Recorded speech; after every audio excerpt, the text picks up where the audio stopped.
Good Saturday morning, everyone. We got more Seahawks stuff to sift through, and we've got more things to interpret. First, before I get into the Seahawks stuff, there is going to be a watch along stream tonight for the Huskies game.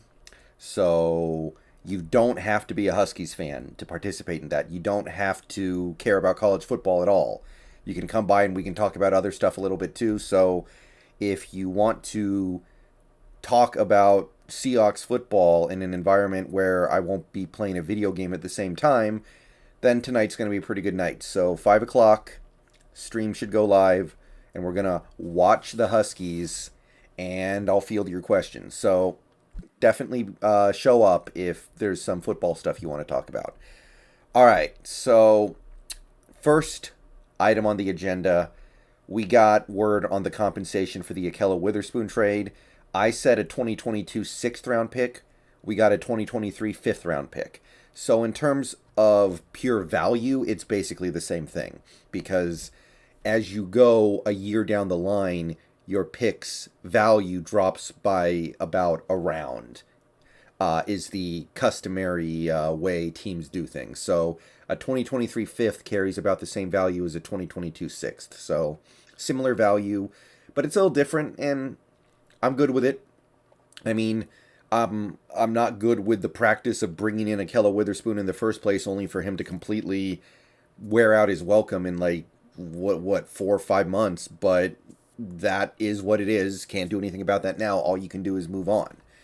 So we got a fifth round pick in 2023 now from it. So I guess that's pretty good, all things considered.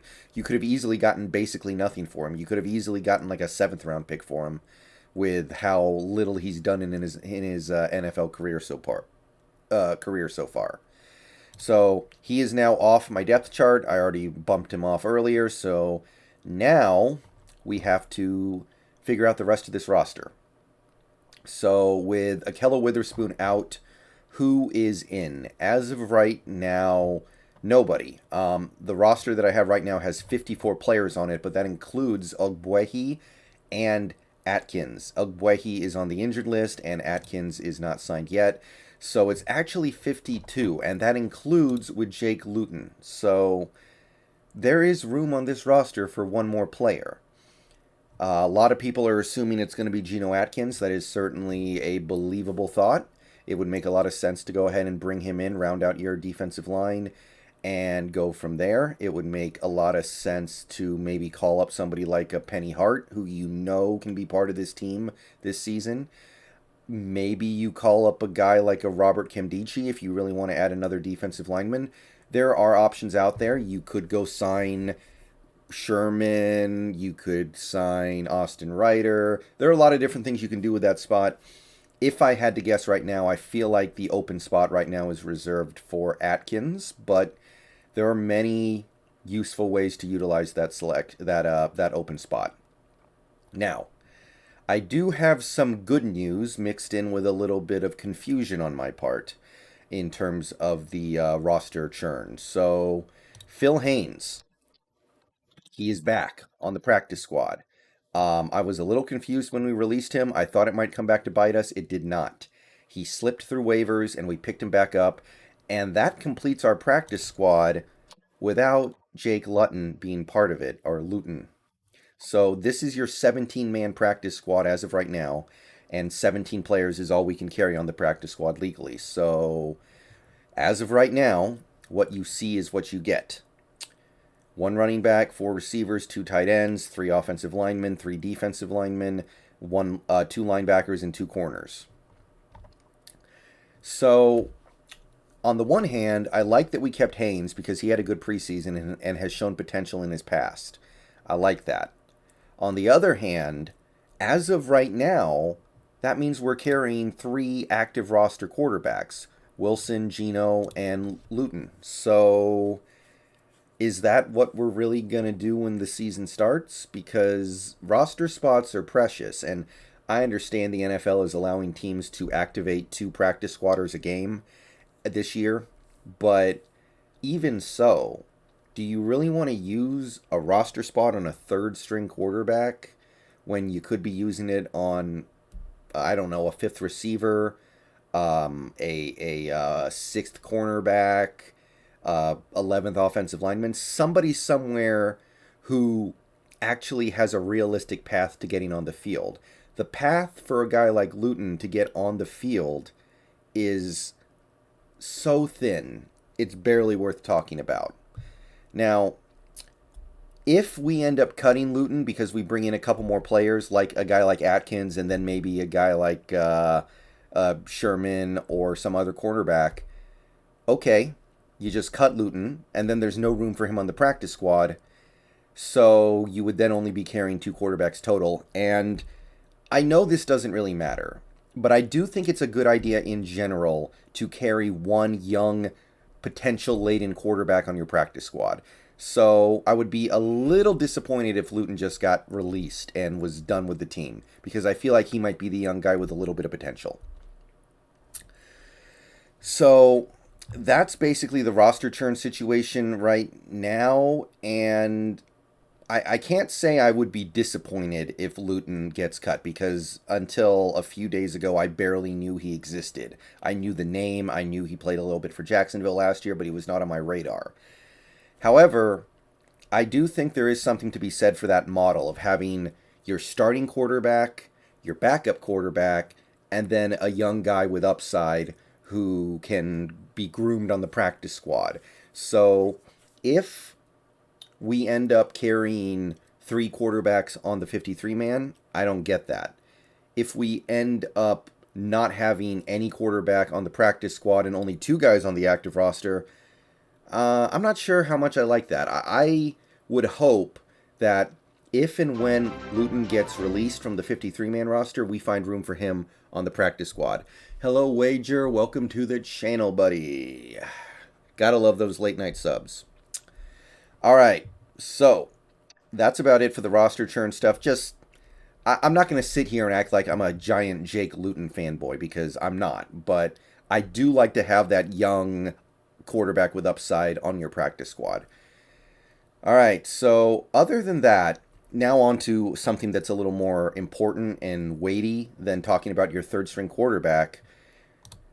We are not done. Jake Heaps tweeted this yesterday. One thing remains clear amongst all the chaos with the Seahawks cornerback group: John Schneider has got something up his sleeve. Defensive tackle and cornerback still needs to be addressed, and the Seahawks have around $12.5 million in cap space now. I don't know if the $12.5 million number is exactly accurate, but I think it's in the ballpark. And either way, even if it's a little less, or even if it's a few million less, I think that there has to be something else coming, because so much rides on this season. So much rides on this season. If we do not do well this year, everything might go. Wilson, Carroll, and because Carroll goes, you might see Schneider go. You might see Waldron go, just because Waldron was a hire of this regime, and a new regime is going to want to bring in their guys, regardless of if Waldron is good or not. It might cost, DK might not want to re-sign here if we don't have a quarterback. You could lose everything. So teams in the NFL should exist in one of 2 states. Either they're trying to win the Super Bowl, or they're trying to accumulate assets. And maybe there's a little bit of room in the middle for a team that just got like a young quarterback and they're trying to build something for the next year. Maybe there's a little bit of room for a team like that. But if a team is going to try to win the Super Bowl this year, they should not be holding things back. So I don't want to see that $12.5 million in cap space just get wasted. So something more needs to be coming. Adam Jude tweeted that he has been hearing the Seahawks are still active in the cornerback market. So the nice thing is that the team is actually doing something about it before the season starts, because last year we had no pass rush, and we didn't do anything about it until after we actually lost a game. We started 5-0. Things were going really well, and then we lost a game purely because we had no pass rush, really. That Arizona game where Kyler Murray dropped back to pass 50 times and we touched him like once. And then we traded for Dunlap. But we were halfway through the season before Dunlap was really able to start making an impact on this team, a positive one. So the Seahawks are seeing a problem with the guys they have, and they've decided to do something about it before the season starts, which I appreciate. On the other hand, we are now about a week away from the first game, so it would have been nice to take care of this a little earlier. We are kind of cutting it close. The guy who you bring in at this point, whoever it may be, is possibly not going to be familiar with the defense, possibly not going to be familiar with Carroll's system of how he likes cornerbacks to play, because it's a little different from a lot of defensive coordinators out there and a lot of defenses out there. So we're cutting it close.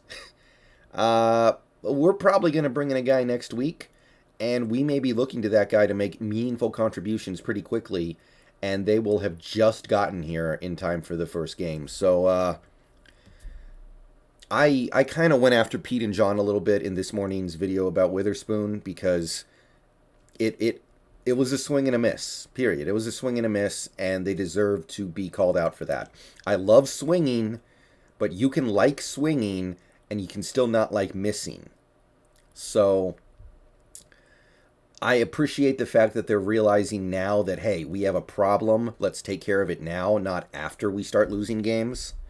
I appreciate that, because last year that's not what happened. But you got to do this now, and that doesn't even touch on the stuff that's happening at the center position, where the guy we brought in a couple days ago, literally less than 2 weeks before the first game, honestly is becoming a credible candidate to take the starting job pretty soon if Posett can't get healthy. So we are in the 11th hour, right before the season starts, and it seems like we're scrambling a little bit to fill our holes. So I'll say it again. I like the fact that we're filling the holes now before the season starts. I like the fact that we're looking at our cap space and going, this is an asset we need to spend, not an asset we need to let roll over into next year when next year might not even matter. I just wish it had happened before all these appealing pieces got snatched up and we're left sifting through the dregs. Still crossing my fingers on a good trade. You guys know CJ Henderson's still my guy, but I don't think that trade's really out there anymore. So, all right, we'll see. Is it going to be Gilmore? Is it going to be Xavier Howard? Going to be Sherman? Going to be somebody else that I'm not even thinking of right now? Seems like it's going to be somebody. So let me know what you think down below. I'm out. Go Hawks.